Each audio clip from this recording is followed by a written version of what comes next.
Bonsoir et bienvenue sur les antennes de l'Office de radiodiffusion télévision du Mali.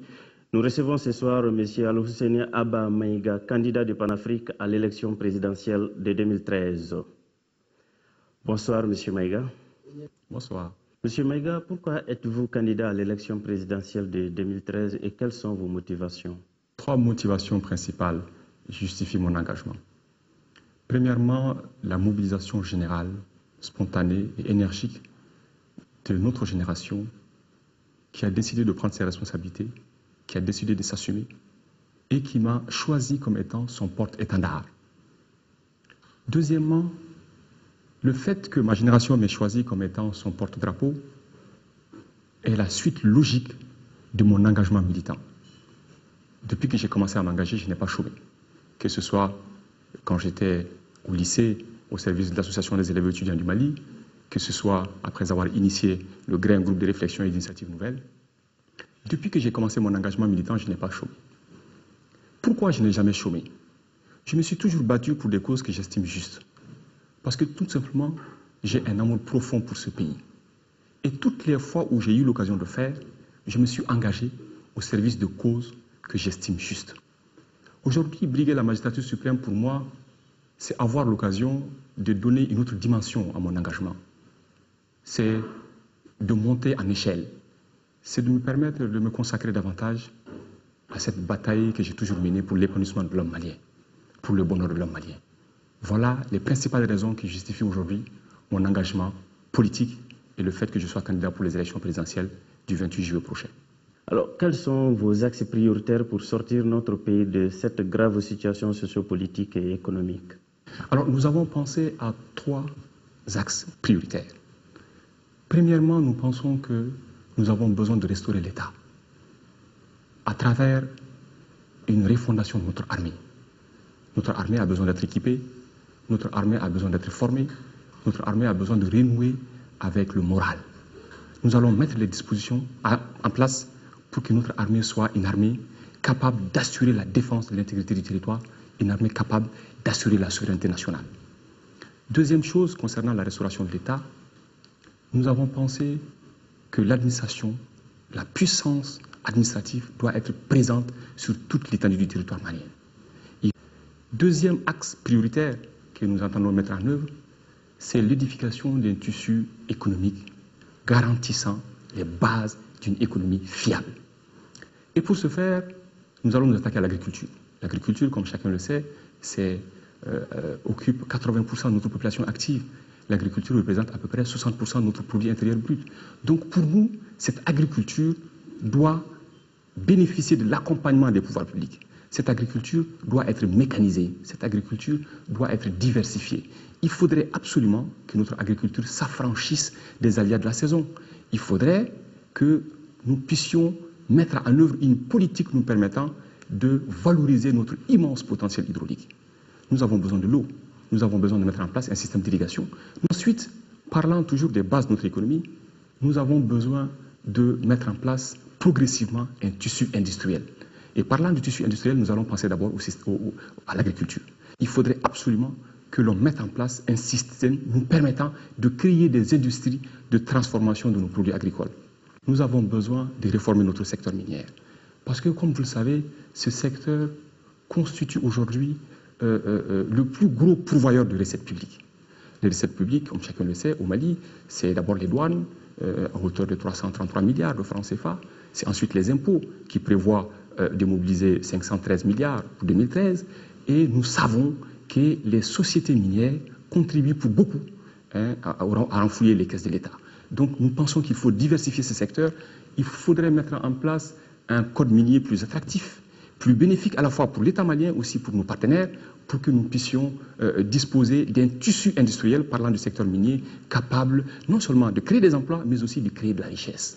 Nous avons pensé aussi qu'il faudra faire en sorte que nous puissions vendre la culture malienne. La culture doit être une industrie. Mettre en place une industrie cinématographique, mettre en place une industrie du disque. Pour la petite histoire, j'ai eu l'occasion, lors d'un de mes voyages à Paris, de visiter la FNAC. Et j'ai eu le plaisir et la fierté de constater qu'il y avait un rayon spécial de la musique malienne.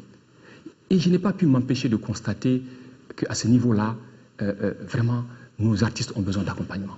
Parce que la culture, c'est un pan important de l'économie. Pour qui c'est la diversité culturelle malienne, pour qui c'est la richesse de la culture malienne, je pense que l'État a besoin d'accompagner ces secteurs-là afin que ce secteur soit organisé, afin qu'il profite à la fois aux artistes, mais aussi à l'économie du pays, mais aussi à la visibilité de notre pays. Mais rien de tout cela n'est possible si on ne réforme pas notre école. Parce que l'école doit fournir à tous ces secteurs les compétences dont ils ont besoin.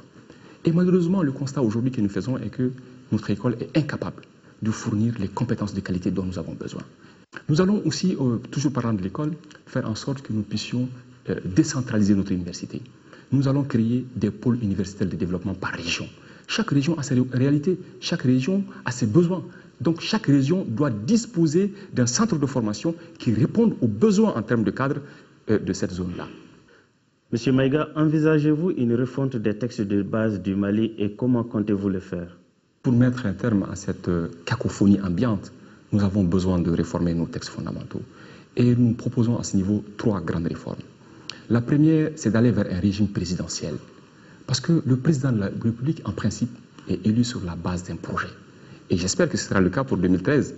Et lorsque le président de la République est élu, on doit mettre à sa disposition toute la puissance nécessaire, tout le pouvoir nécessaire pour qu'il puisse appliquer le projet pour lequel il a été élu. Donc nous pensons que pour que le Parlement soit efficace dans son travail de contrôle de l'action gouvernementale, pour que le Parlement puisse être représentatif de toutes les sensibilités politiques, nous proposons pour la première mesure de mettre à la disposition de nos parlementaires des cabinets spécialisés par secteur, des cabinets qui vont les aider à renforcer leur capacité technique en termes d'expertise, en termes de connaissance de tous les secteurs, pour leur permettre de bien faire leur travail.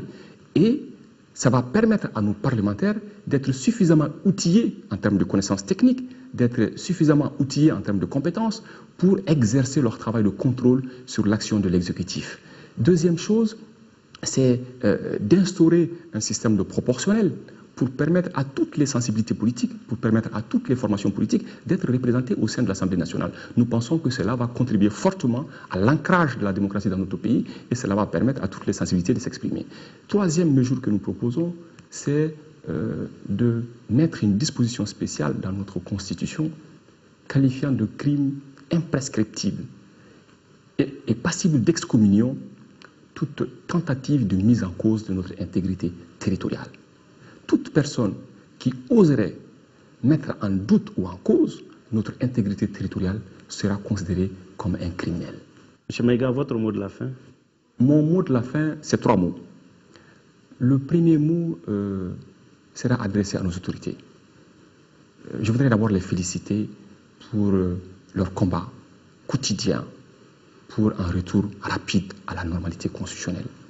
Je voudrais aussi inviter nos autorités à prendre les dispositions qui s'imposent très rapidement pour que les élections se tiennent sur toute l'étendue de notre territoire.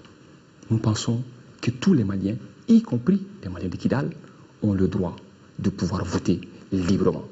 Et nous invitons nos autorités à prendre toutes les dispositions pour que ces élections-là soient les plus crédibles possibles, les plus transparentes possibles. On nous a dit qu'il n'y a pas d'élection parfaite, mais nous souhaitons que ces élections soient les moins imparfaites possibles. Deuxième chose, je voudrais m'adresser aux femmes du Mali. Les femmes qui ont toujours été marginalisées, qui sont toujours restées en marge du processus démocratique. Je voudrais inviter les femmes, cette fois-ci, à s'impliquer activement pour participer au changement. Elles ne doivent pas rester en marge de ce processus. Elles sont partie intégrante de notre nation. Elles doivent s'impliquer en sortant massivement cette fois-ci pour voter, pour sanctionner 20 ans d'arbitraire, pour sanctionner 20 ans d'injustice. Mon dernier mot s'adresse à la jeunesse du Mali. Je voudrais que la jeunesse comprenne qu'elle constitue un poids important. Je voudrais que la jeunesse comprenne qu'elle n'a pas d'autre choix que d'assumer ses responsabilités. Je voudrais que la jeunesse comprenne que 2013, c'est un tournant décisif de l'histoire de notre pays. Il faut que la jeunesse comprenne que le changement, c'est elle. Et qu'elle doit forcément s'impliquer pour que ce tournant-là soit un tournant générationnel, pour que ce tournant-là, définitivement, rompt avec une vingtaine d'années d'arbitraire, d'injustice, de corruption, de népotisme. Il faut oser. Il faut oser s'assumer. Il faut oser s'engager. Il faut oser prendre ses responsabilités. Ce pays est le nôtre. On dit souvent que la jeunesse, c'est l'avenir. Mais pour nous, l'avenir, ce n'est pas dans 10 ans. c'est le 28 juillet prochain. Merci, M. Maïga.